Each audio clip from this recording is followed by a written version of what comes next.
우리는 서울로 여행을 왔습니다. 그런데 계획대로 일이 풀리지 않았어요. 한국인들은 결국 저희를 울게 만들었어요. 이탈리아의 여행 유튜버인 베라 씨는 한국에 여행 왔다가 예상 밖의 난관을 겪고 결국은 울음을 터뜨렸다고 하는데요. 과연 어떤 일이 있었던 것일까요? 지금 사연 시작합니다. 안녕하세요. 저는 이탈리아 여행 유튜버 베라입니다. 원래부터 저는 여행이 취미였는데요. 그동안 제가 여행을 다닌 나라는 약 30개국 정도 될 거예요. 그만큼 여행을 다니는 것을 좋아했어요. 그런 저는 친구들의 권유로 여행 유튜브 채널을 개설하게 되었고 구독자는 천천히 늘고 있어요. 여러분들은 저를 보고 여행 유튜버가 한국이 처음이라니 하고 놀라실 수 있을 테지만 사실 한국은 예전부터 꼭 와보고 싶었던 곳인데 코로나로 하늘길이 막혔던 탓에 이제야 한국을 와볼 수 있게 되었습니다. 이번 여행 촬영 컨셉은 서로 가까운 위치에 있는 아시아 국가인 한국과 일본에 가보고 서로의 문화 차이를 비교해보는 스토리로 제작할 예정이었습니다. 사실 저희에게 한국과 일본은 큰 차이가 없는 이미지였어요. 같은 아시아의 생김새도 비슷하고 문화도 비슷하다고 생각했죠. 하지만 그 안에서도 다른 점을 찾아보고 싶었습니다. 그래서 저는 여행 메이트인 로지와 함께 일본 여행을 먼저 하고 나서 한국에 가는 여정으로 계획을 짰습니다. 그런데 일본에서의 여행은 시작부터 아주 고통스러웠어요. 이유는 일본의 온천이 엄청 유명하잖아요. 그래서 로지와 기분 좋게 온천욕을 다녀왔는데 다음 날부터 피부가 붉어지고 갈라지면서 심하게 가렵더라고요. 심지어 너무 가려워서 잠을 잘 수 없는 지경이었어요. 저와 로지는 처음에는 일본 온천에서 먹은 음식에 문제가 있다는 것을 의심했어요. 로지와 저는 같은 증상으로 괴로워했거든요. 더 이상 참을 수가 없었고 급하게 일본 병원에 갔는데 피부염 진단을 받았습니다. 온천을 다녀왔다고 의사에게 말했는데 일본 의사는 피부염의 원인을 뚜렷하게 말씀해 주시지 않았어요. 그래서 저와 로지는 일본 여행을 하는 내내 약을 먹으면서 촬영을 하느라 서로 너무 힘들어했습니다. 그러다 보니 일본에서의 기억이 별로 없습니다. 피부염을 얻었다는 슬픈 에피소드 하나만 남겼을 뿐이죠. 게다가 일본에서의 여행은 조금 답답했어요. 왜냐하면 일본은 지나치게 옛날 방식을 고수하는 나라였습니다. 뭐든 느리고 아날로그를 사랑하는 나라였어요. 물론 제가 사는 유럽도 전통을 사랑하고 지키려 애를 씁니다.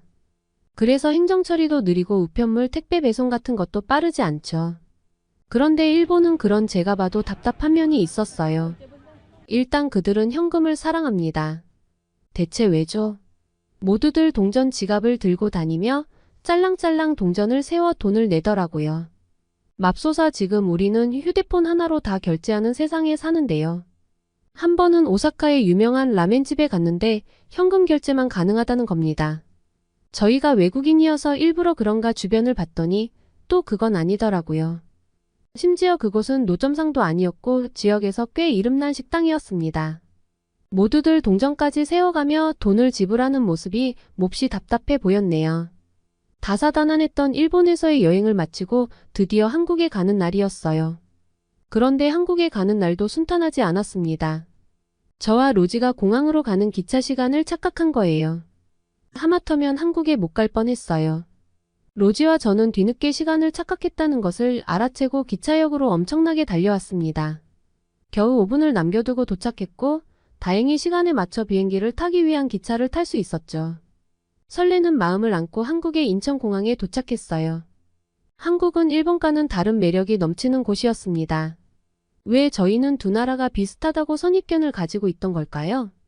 일단 인천공항이 제가 방문했던 어떤 곳보다 크고 쾌적하고 멋졌거든요. 그런데 더 놀라웠던 것이 있습니다. 바로 인터넷 속도였는데요. 공항에서 와이파이 연결을 한 뒤 두근거리는 마음으로 직접 인터넷 속도를 체크해 보았죠. 한국이 인터넷 속도가 정말 빠르다는 이야기를 들어서 얼마나 빠른지 궁금했어요. 세상에나 정말 놀라웠습니다. 공항 와이파이 속도는 무려 초당 200MB가 넘어갔죠. 정말 미친 속도였어요. 사실 이탈리아를 포함한 대부분의 나라들은 이렇게 인터넷 속도가 빠르지 않습니다. 공용 와이파이가 이런 미친 속도라니 한국이 정말 유일할 거예요. 한국인들은 이게 얼마나 놀라운 일인지 모르겠지만 저는 말로만 듣던 속도를 확인하고 나서는 너무 놀라서 미친 듯이 이것저것 클릭을 해보았습니다. 이런 제가 좀 우스워 보일 수 있겠는데요. 말도 마세요. 어떤 나라는 다른 도시로 이동을 할 때에 휴대폰의 전화 신호도 잘 안 잡히는 경우가 많습니다. 이동을 하면서 인터넷을 쓴다는 건 느려서 불가능하다고 생각하면 되죠. 그런데 한국은 정말 놀라웠어요. 제게 있어서 한국의 첫인상은 깔끔하고 빠른 나라였습니다. 저와 로지는 공항에서 환전을 하고 공항철도로 향했습니다. 그리고 이때부터 한국이 벌써 좋아지려고 했어요. 왜냐하면 모든 기계에서 신용카드를 사용할 수 있었거든요. 일본에서는 현금으로만 티켓을 살 수 있어서 무척 불편했어요. 공항에서 서울로 가는 급행 열차를 타게 되었는데요. 10분 내로 열차가 도착한다길래 후다닥 구매를 하고 열차를 기다리게 되었습니다. 보통 이런 공항 열차는 다른 나라에서는 20분에서 40분 정도의 텀이 있는데 한국은 10분만 기다리면 열차를 탈 수 있어서 매우 놀랐어요. 제가 자꾸 한국에서 당연한 걸 보며 감탄하니 한국 분들 보시기엔 바보 같아 보일 수도 있겠죠. 그런데 이런 것들이 갖춰지지 않은 곳에서 살다가 한국에 오면 모든 순간이 참 놀라워요. 개인적으론 다른 나라들이 한국의 대중교통 시스템을 제대로 배울 필요가 있다고 생각합니다. 그럼 제가 여행하고 다니기도 훨씬 편해질 텐데 말이죠. 물론 가장 빨리 먼저 배울 나라는 이탈리아고요. 다들 아시다시피 유럽에서의 기차 연착은 매우 자주 있는 일이거든요. 한국의 급행 열차도 10분 후에 온다고 해서 티켓을 구매한 것은 맞지만 마음속으로는 연착이 될 것이라고 예상하고 있었는데 정말로 10분이 지나자 열차가 왔어요. 한국은 시간 개념에 있어서도 철저한 모습이 보였고 한국이란 나라에 신뢰가 쌓이기 시작했습니다. 로지와 함께 올라탄 한국의 급행 열차 안은 정말 놀라울 정도로 쾌적했습니다. 마치 고급 비행기 안에 있는 것 같은 느낌이었죠. 와이파이는 물론 밖으로는 서울의 풍경이 보였는데 정말 아름다웠어요. 바깥의 한국의 모습은 생각보다 나무가 많더라고요. 한참을 달려 저희는 서울역에 도착했고 기차역 밖에 있는 버스 정류장에 가야 했어요. 그래서 표지판을 보며 열심히 따라 나갔는데 완전히 반대 방향으로 나와버린 거 있죠? 서울역에서 길을 한참 헤매다가 버스 정류장을 찾았습니다. 그런데 처음 타는 한국의 버스 요금은 어떻게 내야 하는지 감이 안 잡히더라고요. 버스 티켓을 먼저 사야 하는 건지 버스를 타면서 현금으로 내야 하는 건지 헷갈렸어요. 우리는 버스를 타면서 한국의 가장 작은 화폐 단위를 버스 기사님께 드렸는데요. 그 모습을 본 버스 안의 승객들은 모두 웃고 난리가 났습니다. 저희가 너무 큰 돈을 낸 거죠. 그런데 운이 없게도 우리는 버스를 잘못 타고 말았습니다. 정반대 방향의 버스를 타버린 거죠. 로지와 저는 구글맵으로 체크를 하면서 버스가 가는 방향이 잘못됐다는 것을 알아챘고 우리는 바로 버스에서 내렸어요. 예상치 못한 난간에 로지와 저는 머릿속이 하얘졌어요. 어디서부터 어떻게 가야 할지 갑자기 너무 막막했습니다. 그래서 로지와 저는 방금 내린 버스 정류장에서 한참을 서성이면서 버스 번호판만 쳐다보고 있었어요. 너무 어렵더라고요. 그런데 갑자기 한국 사람들이 저희에게 다가오기 시작했어요. 처음엔 깜짝 놀랐어요. 갑자기 왜 다가오지 싶었는데 알고 보니 그들은 저희가 계속 길을 헤매는 걸 보고 도와주려고 다가온 거였어요.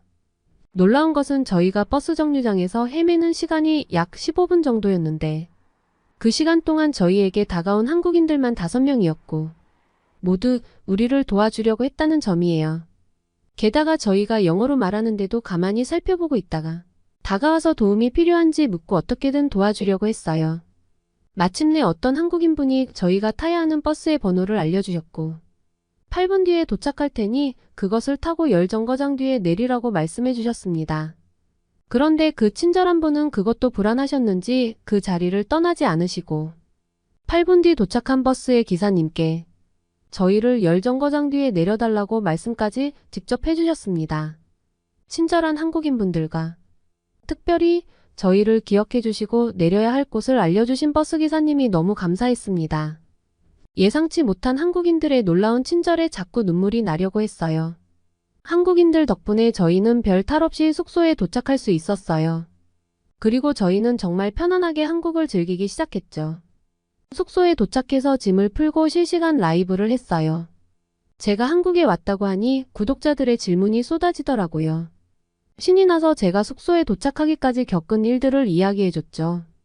특히 한국 인터넷이 빠른 건 진짜라고 인터넷 속도를 측정해서 보여줄 땐 실시간 채팅창이 미친 듯이 빠르게 올라갔어요. 한국인만 빼고 모두 다 이렇게 놀란다니까요. 한국에서의 첫 일정으로 제일 처음 간 목적지는 바로 한강입니다. 우리는 꼭 한강에 가서 라면을 먹어보고 싶었거든요. 그래서 그곳의 위치를 핸드폰의 지도 앱에 저장해 놓았습니다. 로지와 저는 지하철을 타고 한강공원으로 향했어요. 한강공원에는 많은 사람들이 산책을 하거나 바닥에 매트를 펴고 앉아서 피크닉을 하고 있었습니다. 한강공원의 모습은 정말 놀라웠어요. 강은 무척 깨끗했고 한강공원도 무척 잘 조성되어 있었습니다. 공원 안에는 각종 운동기구뿐만 아니라 테니스장, 스쿼시장 등 온갖 운동을 할 수 있는 곳이 마련되어 있었어요. 라면 판매점에 들어갔더니 라면 조리 기계가 여러 대 있었어요. 저와 로지는 라면을 고르고 종이컵에 라면과 스프를 담고 물을 받았어요. 기계가 알아서 물을 적정량을 담아주다니 너무 편리했어요. 그리고 조리 시간 버튼을 누르고 기다리자 라면이 보글보글 끓기 시작했습니다. 한국 사람들은 이런 기계를 만들다니 라면에 진심인 사람들이라는 걸 알 수 있었어요. 라면이 다 끓고 나자 우리는 식탁이 있는 벤치로 라면을 들고 갔어요. 야외에서 한강을 바라보면서 먹는 라면이라니 정말 행복했습니다. 라면의 맛도 정말 훌륭했는데요. 양념이 면에 잘 배어 있었고 국물도 적당해서 너무 맛있었습니다. 그리고 가격도 너무 싸요. 이 가격에 이렇게 맛있는 걸 먹을 수 있다는 건 진짜 좋은 것 같습니다. 우리는 맛있는 것도 먹었겠다. 한강공원을 즐겁게 산책했어요. 날씨는 살짝 추웠지만 한강공원은 참 깨끗해서 좋았어요. 많은 사람이 있었는데도 쓰레기도 없고 깔끔하게 잘 관리가 되고 있었습니다. 로지는 신이 나서 핸드폰으로 사진을 찍었어요. 다음 날은 한국의 고궁을 구경하기도 하고 한옥마을에도 갔어요. 정말 아름답고 멋진 곳이라서 사진도 많이 찍었습니다. 여행 중 우리가 찾아간 카페는 한복을 입고 차를 마시는 곳이었습니다. 카페 한 곳에는 우리가 입을 한복을 선택할 수 있었는데 너무 아름다워서 그곳에 있던 한복을 다 입어보고 싶었어요. 어느 하나를 선택하기까지 정말 힘들었습니다. 게다가 직접 입어보니 너무 편했고 마치 우리가 한국의 공주가 된 느낌까지 받을 수 있었어요. 한옥으로 된 건물의 바닥에 앉아서 차를 마셨는데 한국의 차는 부드럽고 마음이 편해지는 맛을 가지고 있었습니다. 같이 나온 약과라는 간식은 달짝지근하면서도 제 입맛을 사로잡았어요. 앉은 자리에서 100개는 먹을 수 있을 것 같았죠. 사실 한국 여행 중 먹어보았던 음식들이 하나같이 다 맛있었어요. 어딜 가든 실패가 없었죠. 저는 약과를 차와 함께 먹으니 너무 맛있고 잘 어울려서 이탈리아로 돌아갈 때 사가기로 마음먹었어요. 구독자분들 선물로 드려도 좋을 것 같더라고요. 즐겁게 차를 마시면서 로지와 이런저런 이야기를 나누는데 로지도 한국이 일본이랑 비슷할 것 같아서 이번 여행 콘텐츠는 망했다고 생각했는데 놀랍게도 한국이 너무 좋아서 미칠 것 같다고 말했어요. 저도 처음 와본 한국이 마음에 들더라고요. 그리고 제가 서울에 와서 이틀째부터 정말 놀란 게 피부가 눈에 띄게 좋아지고 머릿결 또한 굉장히 부드러워졌거든요. 제 피부가 이렇게까지 좋아져 본 적이 없어요. 유럽 국가들은 물이 석회수라서 피부가 건조해져요. 그런데 한국에서 씻고 나왔을 때 피부가 당기지도 않고 푸석푸석한 느낌도 전혀 없더라고요. 일단 물을 틀어보았을 때 이탈리아는 회색 빛깔의 뿌연 물인데 한국은 정말 맑고 투명한 물이잖아요. 그래서 한국 사람들 피부가 좋은가 봐요. 건조함이 제 피부 탓이 아니라 수돗물 탓이라니. 한국에 있으면 이런 꿀피부를 유지할 수 있다는 생각에 다시 이탈리아로 돌아가기 싫다는 생각도 들었습니다. 한국을 여행하면서 정말 인상 깊었던 점은 거리와 도시 곳곳이 참 깨끗했어요. 그리고 한국 사람들은 친절하고 밝은 미소가 아름다운 사람들이라는 거예요. 다양한 나라들을 여행해봤지만 제 기대치를 100% 이상 충족시켜준 나라는 한국뿐이었어요. 친절한 사람들과 맛있는 음식 덕분에 외국인들이 한국을 여행하는 것이 어렵지 않을 것 같다는 생각이 들었어요. 사실 딱 한 가지 어려웠던 것은 있습니다. 버스 정류장 찾기와 버스 타기가 조금 어렵긴 했어요. 그럼에도 한국은 장점이 더 많은 나라라서 더 많은 사람들이 한국에 놀러와 한국의 멋진 모습들을 눈으로 확인하고 즐기면 좋겠다는 생각을 전해봅니다. 오늘은 한국에 여행을 와서 한국인들의 친절한 모습과 맛있는 음식, 그리고 편리한 한국의 인프라를 직접 경험하고 감동을 받은 베라 씨의 이야기였는데요. 오늘의 이야기 어떠셨나요? 오늘의 이야기가 마음에 드셨다면 구독과 좋아요를 눌러주세요. 여러분의 구독과 좋아요는 영상 제작에 힘이 됩니다. 더욱더 감동 깊은 사연으로 찾아뵙겠습니다. 감사합니다.